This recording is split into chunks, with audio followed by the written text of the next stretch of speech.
சென்னையில டாக்டர் கத்தி குத்துப்பட்டார் சொன்னலையா, பிரேமாங்கிறவங்களை வச்சு நம்ம வந்து பார்க்கணும். அவங்க ஒரு 50 to 60 வயசுக்குள்ள இருப்பாங்க தான் என்னோட கணிப்பு. அவங்க 7 மாசத்துக்கு முன்னாடி கணவர் இழந்திருக்காங்க. இப்ப பையன் அவங்க தான் இவங்களுக்கு சிறுநீர் போறது கொண்டு எல்லாத்தையும் உதவி பண்ணிட்டு இருந்திருக்காரு. சோ இப்ப அவங்க வீட்டுல அவங்களுக்கு ஒத்துழைப்பா யாரும் இல்ல.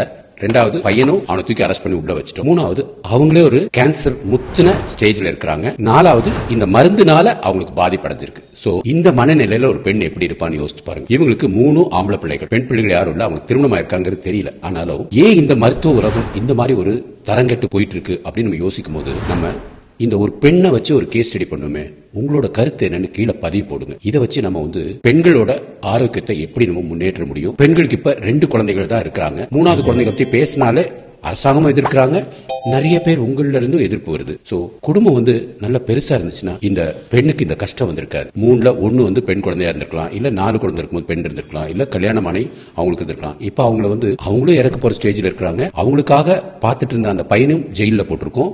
அவங்க கணவரும் 7 மாசத்துக்கு முன்னாடி இறந்திருக்காங்க. ஒரு பெரிய பொருளாதார சிக்கல்ல இருக்கிறாங்க. அரசாங்க மருத்துவமனையும் ஒரு மாதிரி பிரைவேட்டா தான் இயங்கிட்டு இருக்கு.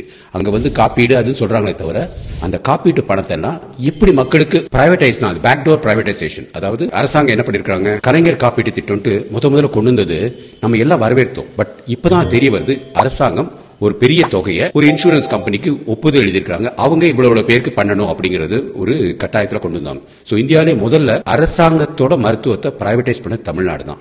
இப்ப இந்த ஆஸ்பத்திரிக்கு வந்து அந்த கலைஞர் பேரே வச்சிருக்காரு. அரசியல் உள்ள போக வேண்டாம்னு பாக்குறேன். பட் ஆனா இந்த அரசாங்கமும் மக்களை வச்சு சம்பாதிக்கிற ஒரு நிலைமை தான் அரசாங்க ஆஸ்பத்திரி பண்ணிட்டு இருக்கு. அப்ப அந்த அரசாங்க ஆஸ்பத்திரிக்குள்ள இருக்கிற பல போட்டியாளர்கள் இருக்கிறாங்க. அது அரசாங்கத்தை பராமரிக்கிறவங்க அவங்க கொஞ்சம் பேர் சம்பாதிக்கிறாங்க, சில மருத்துவர்கள் சம்பாதிக்கிறாங்க. அரசாங்கத்தில் இருக்கிற கீழ் லெவல்ல இருந்து மேல் லெவல் வரைக்கும் 100 ரூபாயில இருந்து 1000 ரூபாயில இருந்து 10,000 ரூபாயில இருந்து 1 லட்சம் வரைக்கும் சம்பாதிக்கிறவங்க பல கட்டத்தில் இருக்கிறாங்க. இதனால என்ன ஆகுது, பெரிய பெரிய ஆஸ்பத்திரிகள் வந்து இந்த அரசாங்க டாக்டர் உள்ள எடுத்து அவங்கள வச்சு பொருளாதாரம் ஈட்டுறாங்க. அரசாங்கம் ஒரு விதத்துல பார்த்தா இதை அவங்க சீர்கட்டணும்னா அவங்க 100% பழைய மாதிரி பொருளாதார சிக்கல்ல இருக்கிறவங்களுக்கு எல்லாமே ஃப்ரீயா பண்ணணுமே தவிர, அவங்க பேக்டோரா மக்களோட வரி பணத்தை அரசாங்க ஆஸ்பத்திரியில இருக்கிற மிஷின் வாங்குறதுக்கோ டாக்டருக்கு பணம் கட்டுறது இதுக்காக செலவு பண்றது மக்களாட்சியில தவறு. சோ பிரேமாவோட இதுல இருந்து நம்ம நிறைய கத்துக்க வேண்டியது இருக்கு. நம்ம படிப்படியா கத்துப்போம். இப்ப இந்த டாக்டரோட குடும்பத்துல இருக்கவங்க என்ன நினைப்பாங்க, டாக்டர் அவர் வந்து 51 வயசு, 51 வயசுலயே கத்தி குத்து அது இதுன்னு இருக்கும்போது, முன்னாடி டாக்டர் பிள்ளைகளை டாக்டர் ஆக்க பார்ப்பாங்க. இப்போ வந்து கட்டாயம் வந்து டாக்டர் பிள்ளை டாக்டர் ஆக்க வேண்டாம்னு நினைப்பாங்க. பட் அதை பத்தி விட்டுருவோம். ஆனா இதை எப்படி சீர் பண்ணணும், பிரேமாங்கிற மாதிரி நம்மள யாருக்காவது ஏதாவது கஷ்டம் வந்துச்சுன்னா அரசாங்கத்துல நமக்கு எப்படி வந்து அது சுமூகமா கை கொள்வாங்க, டாக்டரோட மிஸ்டேக் என்ன அப்படிங்கிறது ஒவ்வொன்றா படிப்படியா நம்ம பார்ப்போம். இதை பார்ட் 2 நான் பார்ட் 3 அடுத்து போடுறேன்.